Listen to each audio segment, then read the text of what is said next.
When I go the call, the KC star apologizes for racist past.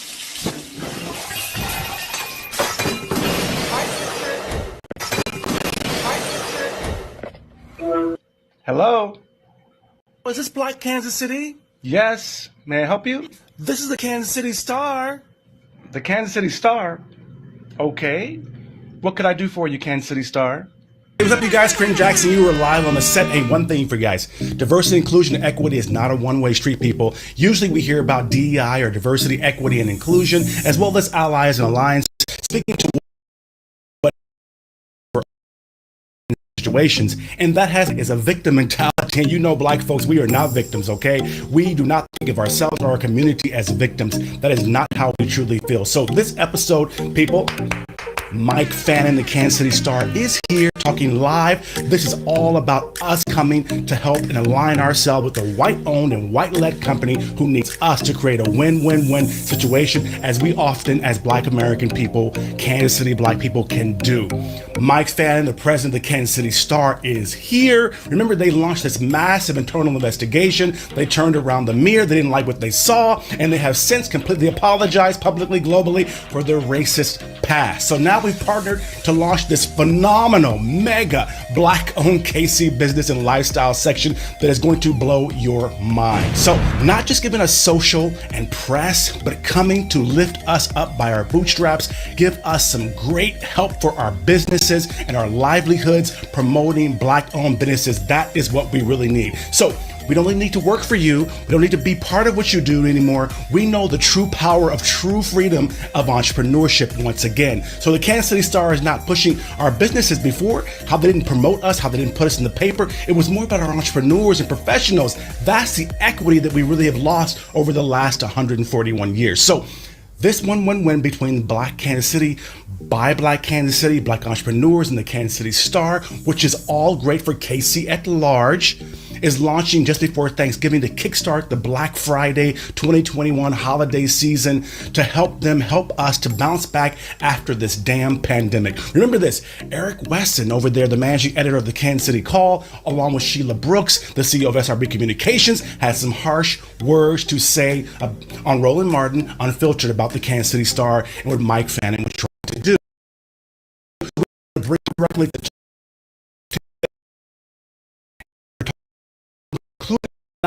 to now 41 years. This whole board thing, what is that about? Reparations, how are they going to do it? What is that whole thing about? And the social and editorial rewards, we need economics. The new black-owned business and lifestyle and ally section, we're going to get into what that is, how big it is, when it's going to come out. Need to just work for you or work for them anymore. We need to push hard about our own businesses. The KC Star, we want to know, what are you hiring? What opportunities are there for you? We want to push diversity and inclusion and advertising and subcontracting. We want that Buy Black KC edition. You guys, people, you got to go out and get this. It's going to come out on Sunday. It's going to be awesome. So let's show them the power that we have and let's support them. So I believe that truthfully, they missed our stories. They missed our readership, and they missed our 30% of the Kansas City market. So the Star is letting us come back in face to face. They're walking, let us do everything that we need to do. So what does the future look like for the Kansas City Star? So Mike Fannin is here. The Kansas City Star is here live on the set with me for the Buy Black Kansas City show, and we're here to help. So you guys talk to me. I'm live. You can answer questions. We're going to get into some of the great things that we're talking about, so you guys understand this show is going to be phenomenal. So grab your coffee, grab your cocktails, grab your snacks or whatever you need, and come right on back. We're going to get into this. So let's talk about it. And we're getting started with this show right now. This is going to be a fun show. So go ahead and grab your snacks and whatever, you guys. Come on back.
Hey, success is for everyone.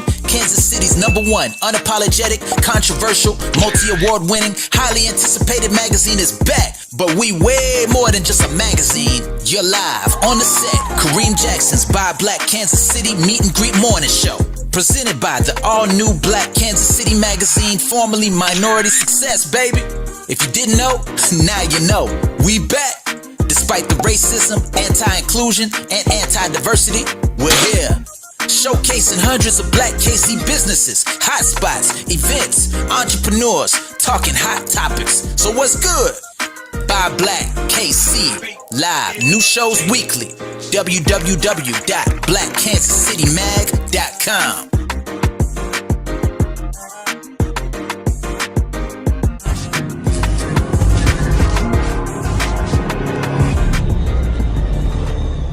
Hey everybody, how are you doing? It's Kareem Jackson, you guys. This is a situation where we have Mike Fannin, you guys, the president of the Kansas City Star, here live in the audience. He's back here. I can look at his pretty face right now. He's out here waiting to talk to you guys right now. You guys may have seen the previous show where I talked about the apology the Kansas City Star did and how they apologized for their racist past and how it was such an awesome situation where a vindication for a lot of Black businesses out there like our own that went through a lot of the racist things and the redlining things of the past, and no one believed us, no one understood. We didn't even understand what the hell was going on, but it was very hard for Black businesses to grow and to push and to become something more than what they were before. This is why you guys are here. It's not for me. Mike, if you are ready with that beautiful, fantastic bearded face here, this is Mike from the Kansas City Star. Brother Mike, how are you doing, man? How are you, brother? I'm terrific this morning, Kareem. Thanks for having me on. Oh, I'm appreciative. I appreciate it. I love it. Thank you. Let me turn down my speakers here, y'all. Mike, it is so good to talk to you. We've had some great conversations, and I'm really glad that you're here. Thanks for being patient. We on BPT time. We got intros and outros and commercials and things and testing, and I'm glad that you were right there waiting because my team was trying to get a hold of you, but apparently you didn't need to get a hold of. You were professional. Well, I appreciate it, and thanks for the link. And I love the spots. I love those brims. I don't feel like I'm cool enough to be on your show, but thanks for having me anyway. We cut out about 2 or 3 of them just to get right to you because I don't want you to. I know you got meetings and things to go to. It's early in the morning for you on Friday. So TGIF. First and foremost, you guys, if you guys don't know, this is Mike Fannin. You guys are president of the Kansas City Star. If you're here from Kansas City, you guys can chime in the comments. First of all, Mike, I want to say thank you on the behalf of myself and the people that I know, Black folks in Kansas City, for the formal apology that Kansas City Star did and for going back and doing the investigation. Of course, you guys know that Mike has not been there for 141 years, so it wasn't him that did it many years ago, but thanks for doing that. I appreciate that. But for the people that don't know what happened, can you maybe explain to us what made you even go back and look in the history? Besides, I know that one of your staff brought that to you, but what made you go back, do that, and then want to publish it, and then keep doing the things you're doing right now? Well, thanks, Kareem. I think so much is about moving forward, and we're caught up in, so many stories on a daily basis. And it really was important to have Murray Rose Williams brought us this story last summer in the wake of the George Floyd protest and said, I think we should look at what the Star has done and how the Star has deported itself in the past and how the Star has covered the Black community. And I think for those of us who've been around for a bit at the Star, there was a sense that, we certainly had an imperfect past. And so we just decided to do what we do, which is let's put our investigative hat, let's dig in, let's investigate ourselves in this case, and let's see what we find. And Kareem, unfortunately, what we found was the Kansas City Star had 2 kinds of coverage when it came to the Black community, either neglectful or non-existent, or stereotypical and offensive. And that was really the only 2 two buckets that we found through about the first really 100 years of the paper's history. And at that point, it became really imperative, I think, that we get that truth out there, that we share with the community how, as we process things today, how we look back at that and we're ashamed. And part of what I was trying to do there through Moray's terrific suggestion was not apologize with any kind of qualification or condition, not to say we did some other good work, but to really just come open arms and say what we did was terrible and there's no excuse for it and there's no, unfortunately, erasing it. And too often, I think that it affected the landscape of the city. It had a huge impact on a number of socioeconomic issues that just underscored that Kansas City was for white people, and Kansas City Star was a paper for white people. And even though for decades, I think the Star and good-hearted, strong-minded and willed executives have wanted to do something different, I don't think we've had purchase in that space to do something different because we'd never really acknowledged what we had done in the past. And that's really what we're trying to do here, is hit the reset button and say, that was a long time ago. The coverage was offensive. It was terrible. Unfortunately, it didn't stop on one particular day and the work continues, but we certainly don't have the staff that we had 100 years ago and the way that we approach stories in the Black community. And I think that we've humbled ourselves. We've kind of gotten on our knees and said, what can we do to right this wrong and to fix this? There's no fixing it per se, but what can we do to address this moving forward? And so this year has really been about humbling ourselves and learning and opening ourselves up to new partnerships and new ideas. I'm very excited about the Black-owned businesses project that we're partnering with your magazine on. We've done a number of other things. We've stepped away from the words and images of our founder, and we're embracing a new day in Kansas City and at the Star. And I can say that honestly, we didn't do it as any kind of business initiative. We did it because it was the right thing to do. I wish we had done it earlier. Consciousness comes when it comes, right? Yeah, it's true. But that's our story. And I've spent 9 months. I was talking to you about this offline, Kareem. This isn't the first international / local program I've done. I've spent 9 months, in effect, virtually traveling the country to tell this story. And, the LA Times in September, before we published in December, published a similar series. And so I've gotten to know some of their editors very well because I've done a number of different programs with them. And, I remain humbled by what we found. And again, I remain humbled by how much work still remains to be done. This could be many years I think we're just getting started down the road of probably many years of trying to correct the balance here. So it's not a work that we did and walked away from. We've had an advisory board we've been working with for 9 months. We're new partnerships in the community. We've introduced a lot of new features at the paper. We hope that people will give us a chance to set things right. Well, personally, I think, for example, that it's a wonderful thing. I really commend you guys on doing it. I know that I've seen mixed views out there in the Black community, especially the Black media community, that, maybe say it's too little too late, or they're asking for this, reparations, or they're asking for this. My direction is one, gratitude, because I believe in second chances. I believe in apologies. I believe in all of that stuff. Folks out there asking me here. I'm going to read this real quick, Mike. This is from you. You guys put out there. I want you guys to hear this. Today, we're telling a story. This is written by the Kansas City Star, by the way, you guys. Today, we're telling a story of a powerful local business that has done wrong. For 140 years, it's been one of our most influential forces in shaping. It's been one of the most influential forces in shaping Kansas City and the region. And yet, for much of its early history, which is what Mike was alluding to, for about the first 100 years, through signs of both commission and omission, it's disenfranchised, ignored, and scorned generations of Black Kansas Cityans. It's reinforced Jim Crow laws and redlining. Decade after early decade, it robbed an entire community of opportunities, dignity, justice, and recognition. This business is the Kansas City Star. And that is what you wrote there in your I won't say it's an op-ed. You had an entire feature investigation about that. And then they're talking about here these sort of headlines. You guys put this image out there as well, showcasing the reign of terror and Negroes and brutal crime, dangerous Negroes, and all of this stuff. And we've seen that, of course, before.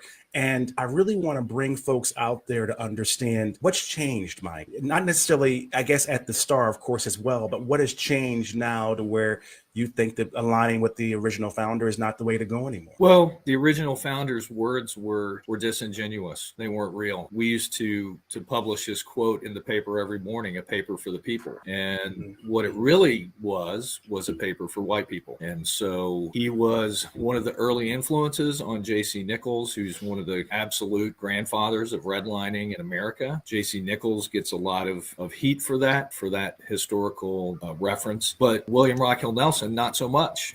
You know, because he had this other life where he helped develop a lot of the streets and boulevards and parks, and of course his home became the site of the Nelson Atkins Museum. And so he's sort of he wasn't really considered to be fair game, I think, until we brought him into the picture and said, let's re-examine even the very roots of the Star's founding. So what has changed is we're a way more diverse staff than we were even, I think, probably 10 years ago. I think that where that comes into play again is having a veteran reporter like Mireille, you know, a Black reporter in Kansas City that's been here for a long time, who has some great institutional knowledge. And, you know, she was able to bring this to our attention. But that story also got filtered through a lot of young new employees that we've hired, like Trey Williams, or actually her son, who's one of our editors. And this hurts me, Kareem. I mean, some of this stuff is just painful, to be honest with you. I mean, it's just painful. And I know it's more painful for the community out there, but it just hurts my heart to know this. You know, if you were Black in Kansas City and you died in 1950, you couldn't have your obit. You couldn't even buy an obit in the Kansas City Star. One of the things that we're doing now, unpaid, is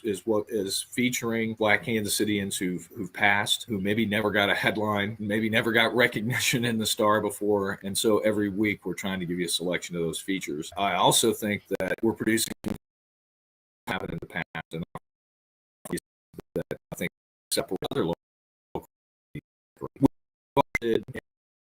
policing part of it, accountability part of it, like accountable. What I don't think we saw until last year very clearly was our own role in helping historically support those institutions. Mm-hmm. In the 60s, if the Kansas City police shot an unarmed Black person, the Kansas City Star didn't really make much of it, as we found in our investigation. And then often what would happen is, even though that person was unarmed, then the Star digs in and finds out that this person may have been involved in a misdemeanor or two, some other prior incident. And it just, I think, led to some incredibly terrible stereotyping that fed into narratives that allowed the police department and allowed City Hall, allowed a lot of institutions of power to just sort of operate with impunity. And we don't do that now. I mean, or, you know, if people hadn't noticed with the Kansas City Police Department and its chief, you know, we've called for his ouster. We have called for local control of the police department. So I think for some time we've tried to really do very conscientiously accountability stories around racial equity, but we needed, I think the last piece is we needed to understand our role in helping historically support and build up those forces that we're now sort of waging war against. Yeah, I tell you this too, as being from Kansas City and being an international business person my whole life, I would always see the differences in the States, or especially in the Midwest, as opposed to around the world, how Blacks were viewed. And I think that, like what you were alluding to about the whole situation of the disenfranchisement, meaning, yeah, you didn't show our obituaries and things like that. And I think that's wonderful. And I agree with that. You know, I believe that what really we missed was the fact that you guys pretty much built the plaza through marketing, advertising, helping him with his promotion, helping him grow the business, giving him the credibility and the access to the media and the press and things like that, not including or limited to showcasing when the plaza was flooded and not showcasing the Black community. But what I like about the partnership that we're putting together, and I think a lot of folks are going to appreciate out there, and mind you, 400 to 600 Black businesses are going to appreciate this, is that we missed, what we really missed from you guys, and we're glad that you're bringing this to us now, is the economic value. Yeah, you couldn't be listed in there if you were, you died, but you also couldn't list your grand opening. You also couldn't list your home, your real estate business, your restaurant. That's the economic part that I'm really glad that we connected on. Or I said, I get the social thing, and that's great, and you're a newspaper, but we know that advertising is the power, the exposure, the showcasing, the credibility, not just the news. And I'm really glad that we were connected on that, because if you really want to help the Black community, which I know that you do, that is the fuel. Helping someone's, livelihood is And I know that City Star, and I've got a few things I want to make sure that I mention to you here, together with Black Kansas City Magazine, and along with you guys, I'm not sure the exact value of what we're putting together in this section yet, but there's about $250,000 in free advertising that we're giving to the Black community every quarter, starting off kicking off this holiday season with our magazines, free advertising online, now this section. And I really think that that's a huge impact in the Black community, because they've never seen their businesses in the Star either. Their grand openings, they've never seen their growth. They've never seen the real estate they are selling and promoting. Do you differentiate that? Do you see any value? And you see the difference of what I'm saying though, Mike, correct? I'm sorry to. Oh, absolutely. And I think the economic effects of this were huge. They weren't just social. They didn't just all relate to sort of social justice. It was, failure on pretty much every level to really, I think, portray what real life looked like for Black Kansas Cityans of those eras. So yes, to be able to come back and feature people that we haven't featured, businesses that we haven't featured, and to really source that to some degree with our board, with this advisory board that we've named and that we meet with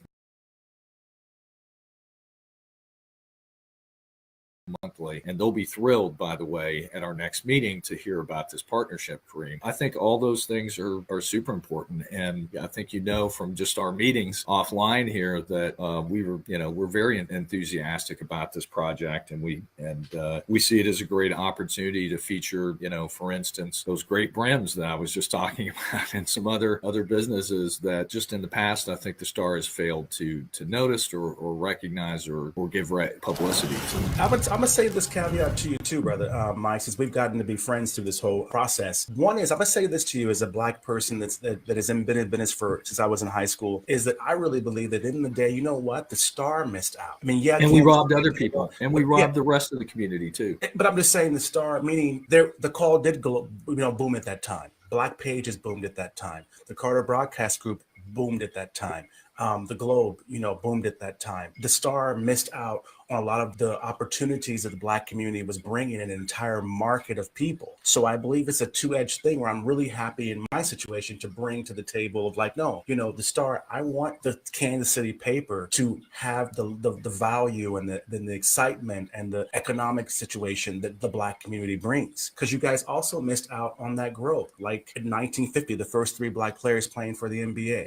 Right? If it wasn't for those 3 Black players, what would the NBA be now? But I really believe there's a side of it where I really want people to look at this. And I want to show a realization. Maybe this wasn't the case 100 years ago. If you look at this on the screen here, this right here represents the Black community in Kansas City. So technically, there's a third of the market out there. The Star has not benefited from, that the Star has not been showcasing from, that has not embraced them for lack of content and things like that. But I want people to understand is that this situation is also hurt the Star in so many ways. This is a great market. This market now represents every Chief player. This represents pretty much every, the huge economic growth. The KPRS, the family, all of these things, our family, have grown much larger than used to be. And I really just want to make sure out there that people understand is that it goes 2 ways. We're all from Kansas City. This is not a Black thing or a white thing or a racist thing or a not racist thing. What this is a situation, Mike, where I really want us to come together, which we have, into a situation where we really understand that we're in this together. This is our town, right? And yeah, the Black community is the victims of the racism and the red line and things. But as you know, and you compare to Blacks around the world, the Black America is the top market, top travel market, education market, power of spending market. I think number 8 or 9 or maybe less than that now because of the COVID situation, the economic power in the world. And that was also missed by the Kansas City Star because of the way that they were in the past. Do you know what I'm getting at? Absolutely. I think the Star just had so much success in the white community back in those days. And remember, we're talking about a newspaper that was convicted of being a monopolist and had to divest of other media properties, that they missed a huge thing here. I mean, first of all, there's the right thing to do. There's the humane and right thing to do. And I wish the Star had been on the side of rightness in this case, on the side of righteousness, But even if looking past that, you would think a smart executive in those days would go, that's a third of the market that we're missing out on. maybe we should Exactly. rethink like how we're doing this. Look, I agree with all those points. I didn't think about that at all when we were writing the apology because I just couldn't allow myself to do that. It wasn't about having a subscription drive or anything like that. It was about speaking truth and being honest and laying ourselves bare in a way that we had never done before. But now I think 9 months into the project, I think that absolutely we want to speak for all of Kansas City. We want to represent this community. And while we picked for this apology the Black community, we also failed the Latino community here. We failed the LGBTQ community. We failed many other communities. I think that the reason we picked the Black community is because, let's face it, the Black community in Kansas City is really what has made Kansas City famous. It's the heart and soul of this town, and it always has been. And so, yeah, the purpose of this was not to create a national project that creates conversation around the country. That has happened, and I'm grateful for it because while I'm an imperfect messenger, I believe that this is a message that needs to be shared. But locally speaking, that's really what we were trying to do, Kareem. We were really just trying to say to the community at large, we really are sorry without qualification. And I think everything that you bring up here in terms of what the community missed if we had done this correctly, I can only imagine. We might have become a model city for if only the Star had kind of done the right thing here. But all we can do is move forward, right? And that history sort of lives a little uneasily next to our present, but it informs our present in a way that's powerful. And I think that it will be impossible for any of us to ever forget it, really, going forward. So I think it's going to decisions that we were trying to make up ground here. But I really wanted it to be personal. I've heard from people that's wonderful, and I've also heard from people who I totally understand and appreciate both perspectives. I say this too because I wanted to make sure on reach out to you the way that we were reaching out changed, doesn't matter who I was talking to. But I don't regret about that. I feel it's a little too late. I know how I feel. Even if the Star, is trying to get sales of issues or newspapers or whatever it might be or advertising. That's the whole name of the game. I'm glad right now that the Star, you as well, Mike, see the value in the Black and minority community, seeing the value of diversity and inclusion. And yes, maybe it was Black Lives Matter, maybe all of these things that triggered it. But mind you, it triggered it worldwide. It's not just the Star. It's the entire globe. Black Lives Matter protests were around the world. They were even here in Thailand. It's got a Black Lives Matter Philippines cup behind me. So it's one of those things where because I think, okay, now let's get to work. Now a little bit. Let's talk about it together. 4 to 6 page newspaper, 400 to 600 business in Kansas City, Black never in history been showcased. Trailblazing. And I do know I also live in LA. So I live California has kind of did that. LA Times, but they've always been more progressive. This is the first time in history that they've done this. And people in business and in the community, the power that the Star, by the way, has in building your business, credibility, in your grand openings. I'm going to about that in 1 second, but I want to give 2 facts. You guys have about, I want to say, 4.9 online viewers a day and about 80,000 hard copies. Am I correct? That digital number sounds a little larger than what we're dealing with, but yeah, I think print and digital combined. I mean, we used to be looking at basically 1 million readers a day, something like that. So about 1 million a day. But my point is, that's a lot of power for businesses. That's how the Nichols Plaza got to where it is. People take for granted and realize, no, late or not in front. I'm understand. Thank you, Mike. The power of growing unity is not just social. And I really want a lot of our, we have a lot of Black Americans. We've got people here watching, people all over the world watching. I really see the power of the partnership that we're bringing together. I want to show the Black community how it looks to see your business in the Kansas City Star in a circular fashion for them to get those calls from their grandma, to get those folks coming and buying things. And the same as the white community has been front row. That's really what the miss, because no one really start actually doing the whole monopoly situation for businesses in Kansas. I've worked, for example, in the Kansas City Star limousine. We got calls every day. It was very fast advertising. little page, and we made money. Is what I think that we need to rediscover the new Ken for right now. Hey, you guys, if you're liking this, go grab a snack, grab a cocktail, refill your coffee, whatever you got to do. These Black business commercials, businesses in Kansas City. Enjoy these commercials, you guys, in the commercial break. These are great people. Support these businesses, you guys, and I'll see you on the other side. After the break, Mike Fannin is here, and we're talking more about the new Kansas City Star.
A workout warrior.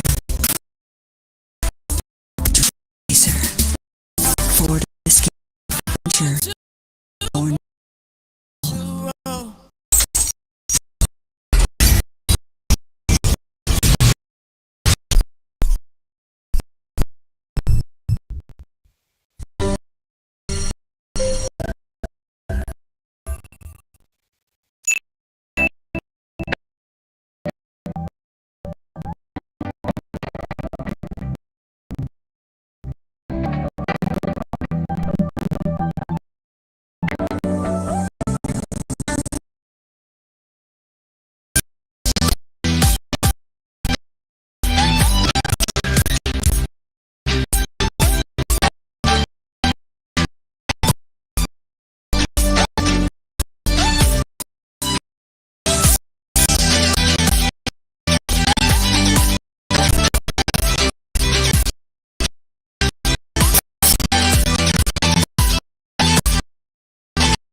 There's an all-new dawn on the horizon. Black Kansas City, are you ready? Literally 100 years in the making, Kareem Jackson presents an all-new, first-of-its-kind, black-owned business and lifestyle section showcasing over 1,000 Black Kansas City businesses. Black Kansas City Magazine, formerly Minority Success, in partnership with the all-new Kansas City Star. A showcase of Black-owned businesses just in time for the holiday shopping season. Coming soon. Stay tuned, Black Kansas City. 3, 2, 1. We are live. Hello, world. Success is for everyone, baby. You're live on the set with Kareem Jackson. Yes, let's go.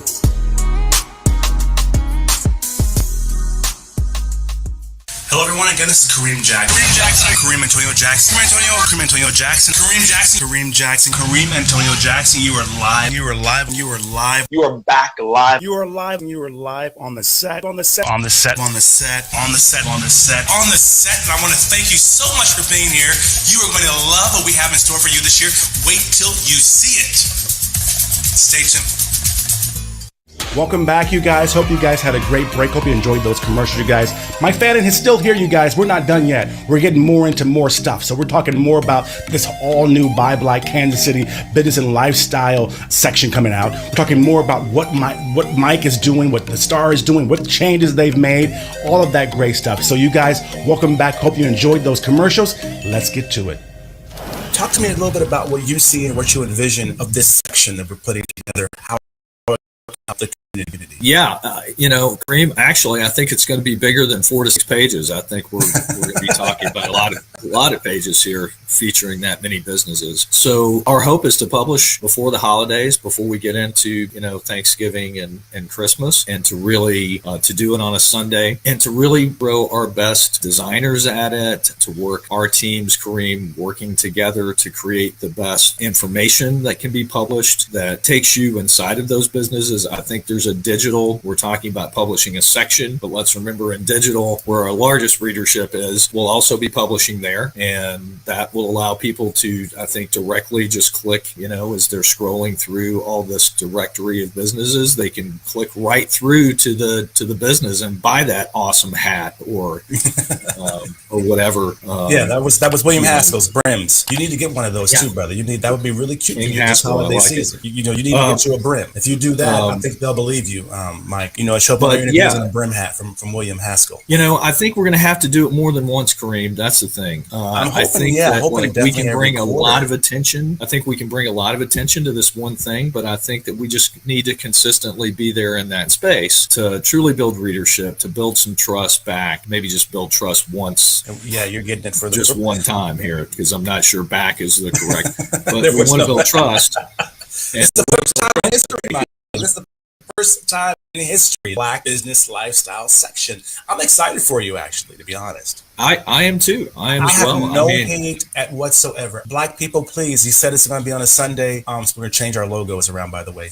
We put First Friday, but you're right. Sunday's even better. And I think it's great. I think it's one of those things where, what's wrong with going out and saying, okay, you guys apologize. You guys did this. I wish that the Kansas City School Board would apologize. I wish the Kansas City Police Department would apologize. And now that you've done it, why would I ridicule you for apologizing?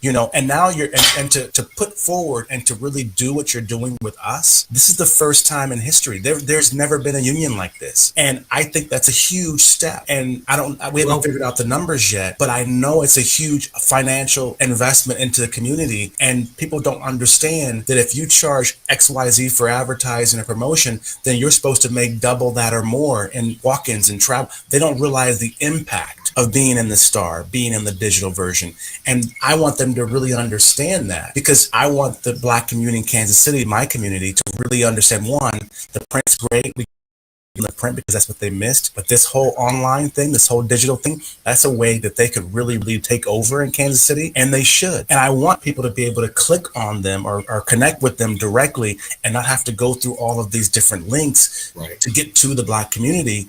And for you guys doing this, I just want to say I commend you, Mike, and I want to thank you personally, for doing this with us. No, thank you, Kareem. I mean, I think we're just going to have to keep doing it until we demonstrate that we're real in this space. And I think that's one of these things too, Mike, is that I was a company that was a victim of this. So by the way, for folks that are asking me in the comments here, so our business, we tried to get with the Star back in the day to help us with our printing because they had printers, and before they had the printer downtown, they kind of owned all the printers in town, the monopoly, right? So if you wanted to get printed on a Monday, you couldn't, or on a Friday, but you couldn't because the Star was printing all theirs for Sunday, for example, right? And we couldn't get showcased. We couldn't get our press releases. We could never get we had 2,000 people at our last launch party, Mike. We couldn't get any reporter from the Star to show up. So I feel your pain. But at the end of the day, now that Mike has apologized and they're doing these great things to fix it, that's why I'm here to be that balance beam and to say, well, let's show them the correct way that it should have been done. And as I said before, Mike, my thing is that you guys missed out too on a whole lot of Black growth,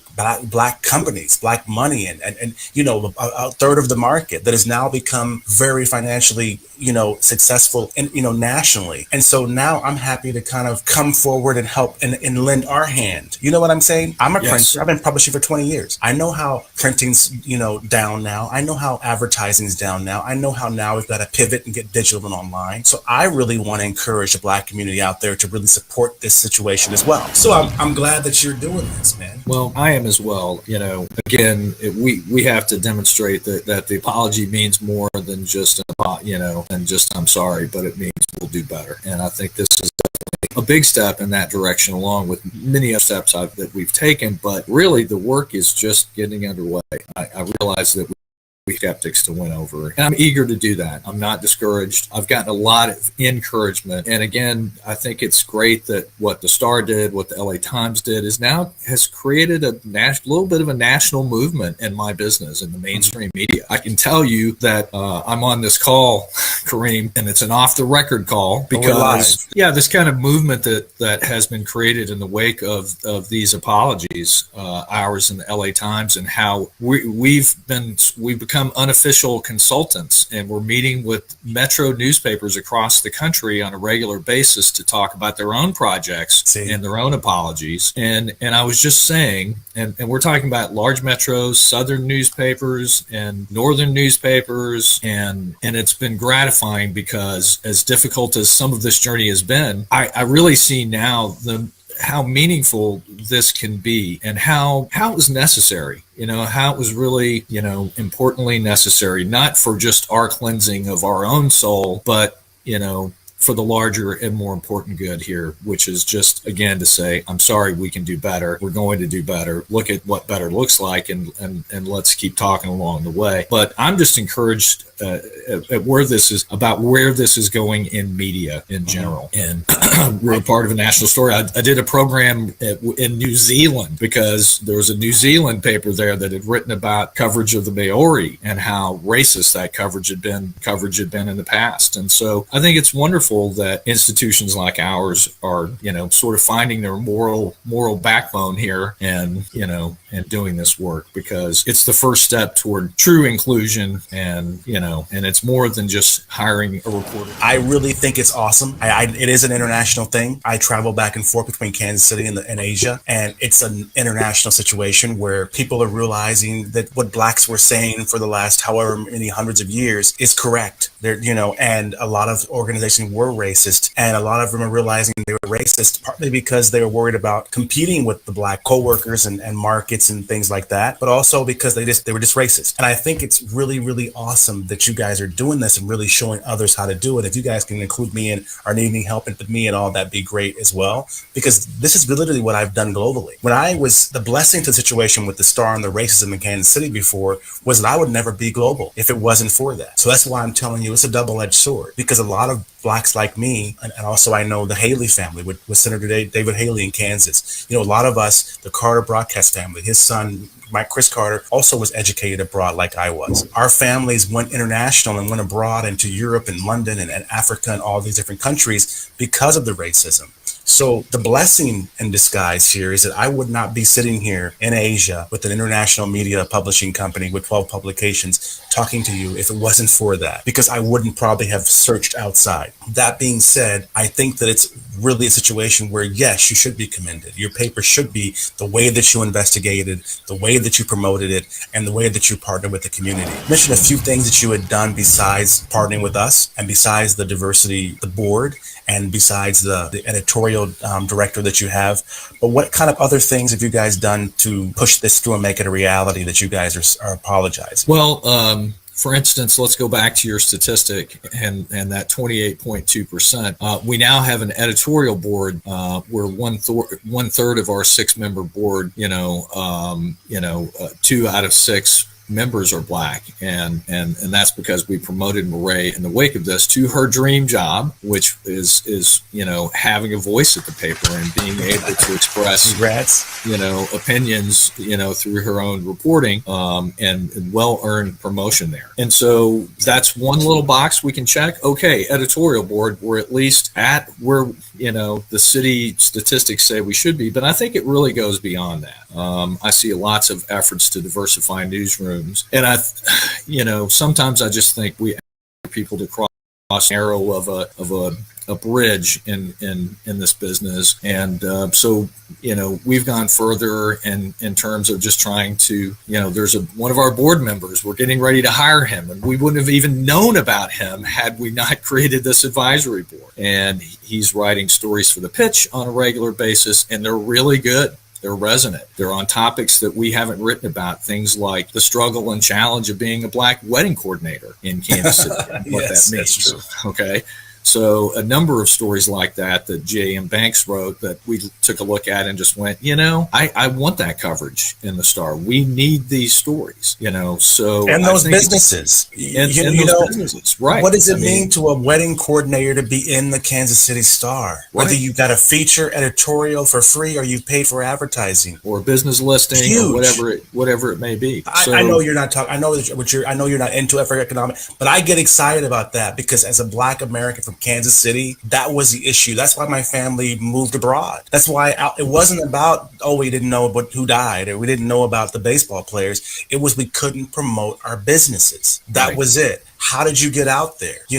And if you were a company like mine, the businesses my family owned, we had Black and white customers alike. Sure. I couldn't reach them. So you know what I had to do? I was a kid walking around putting flyer door hangers in your house, probably your house. Come outside with a door hanger because you couldn't advertise in the Star, right? So I had to put it on my door myself. Or I'd come along back in the day, the gimmick we would do is put our flyer in your paper in the driveway. That's very ingenious. Very clever. But those are the things. No, and I'm interested in what the else? economic issues. Trust me, I'm just a bit shy about tying it to the apology, and always have been, just because I don't want anyone to feel like this was done trying to level set on a business front. I think this is a perfect next step, and it's part of those next steps. But we can't be a healthy business in Kansas City and only have white readers. We have to have a broad cross section of Kansas City readership across the racial and social spectrum, and then I think that creates value for those businesses, because, like you said, those businesses want to attract everyone, right? Exactly. They want to attract people from all walks of life and from all places in the Kansas City metro area. So I think that we have to first demonstrate that we have some readership, that we can deliver readership in those areas where we've historically not had great readership, and so this is the undertaking. I'm Thank really you excited also about too, Mike. I'm that. sorry to cut you off for the work that you guys have done for the police department. I'm seeing these comments here.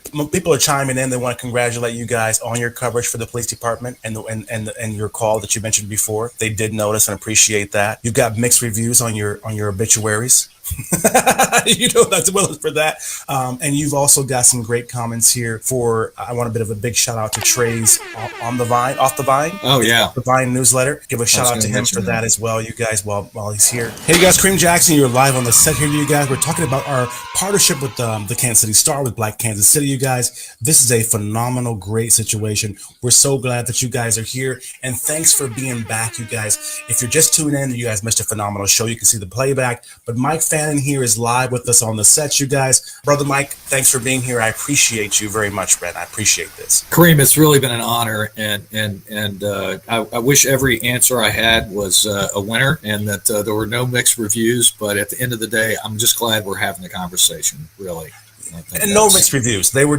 I was late asking. Oh no, and I understand the comments. Yeah. You know, I mean, we're doing things that, like, you know, we're getting our advisory board, for instance. One thing I think I failed to say here is they've really been instrumental, and we've created a rating system where they can, every month they go in and they rate our stories based on a number of factors, and it's stories across the board. It's really their choice in terms of what stories they want to pick and choose to give us feedback on. We've also created a buddy system where every assigning editor, these are key people, linchpin people in our operation, who assign stories. They have a board buddy, each one of them does, that sort of works with them. So no one person can effectively represent an entire community, but we're getting feedback, I think, that we've never gotten before. And so I just really appreciate the opportunity to be on your show, to be in a partnership with you. I'm really excited about the business directory section and what we can do with that. And I think it's hopefully just the beginning of really terrific partnership. Well, thank you very much, brother. I appreciate that. And last thing, what can we do for you, Mike? I'm sorry, can you say that one more time? What can we do for you? I think you're doing it. I think you're helping us make meaningful connections in the community. And that's really what this was intended to be. Okay. Well, we're doing there'll be things that come up, I'm sure. and I'll continue to talk about this consultancy thing. Yeah, because I really want to see if these other papers step up and do what they're talking about here. It'll be really interesting to see if they have. And there are a lot of companies in Kansas City that have contacted us because of you guys too. T-Mobile, Favorite Staffing. I mean, I can name 30, 40 names of companies that, not just media, that have looked at what you've done and researched their own. School board, you know, for example. And so it's opened the door for a lot. And let me put this caveat too. I wouldn't have had my seed capital investors to reboot Minority Success as a new Black Kansas City magazine if it wasn't for that apology. That apology vindicated so many of us in business that were talking before, like, this is too hard. We can't do it. Yeah. It's too racist. It's too.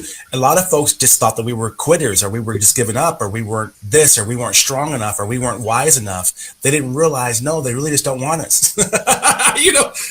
No, there was a really thick door there to try and you know. I think you're absolutely right about that, and I think that, you know, there was just a lack of understanding what was happening really on the street level there. And so again, let me just say once again, we are sorry. And that is not who the Kansas City Star is circa 2021.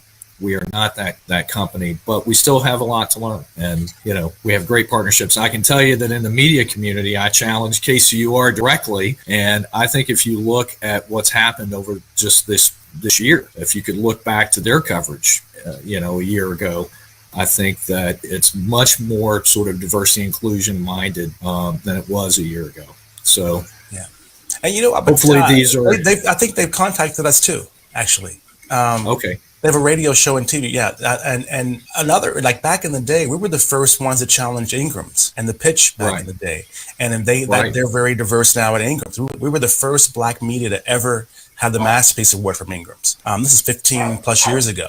So it's one of those things where this means a lot, Mike. I appreciate it. That's all I want to say. It means more than media, more than what you say.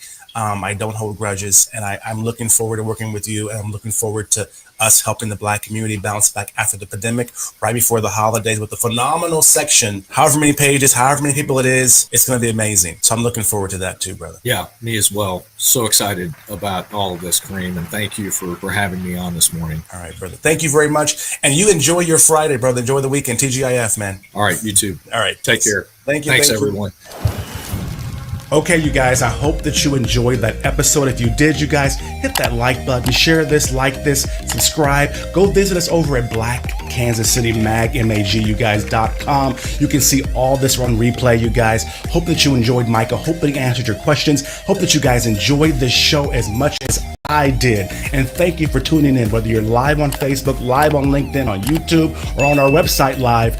Thank you for being here, you guys. So go ahead and hit that like button, hit that share button, send this to everybody, because this whole new section, this all new Kansas City Star is going to be great for all of Kansas City, especially Black Kansas City. Thanks again, you guys, for being here live with me. I'm Kareem Jackson, live on the set, helping woke entrepreneurs to minimize their cluttered lifestyles, to outsource their business processes, to make more money, more freedom, have more time, and live their dream life while they do it. Thanks for being here again, and I'll see you next time. Cheers.